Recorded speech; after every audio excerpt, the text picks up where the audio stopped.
In this tutorial, we will show you how to correctly wire the PV conductors into your FLEXmax 100 AFCI charge controller. The new FM100 AFCI charge controller comes with a built-in arc fault detection feature that allows the controller to shut down if an arcing event occurs in the PV circuit.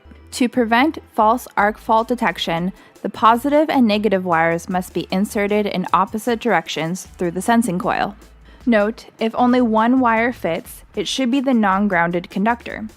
If there are no wires passed through the sensing coil, the system will not be able to detect arc fault conditions. Okay, to start, remove the two Phillips screws that secure the wiring compartment cover. Once the wiring compartment is exposed, you will find the arc fault detection coil secured to the bus bar for shipment. Use a cutting tool to remove it from the bus bar.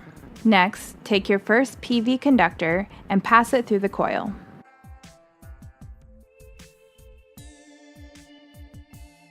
Now take your second PV conductor and pass it through the opposite direction of the coil,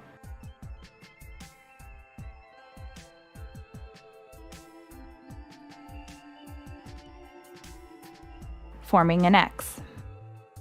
Once the conductors are properly passed through the coil, insert them into the correct PV input terminals and torque to 35 inch-pounds. Alrighty, now you are ready to continue with the wiring and commissioning process.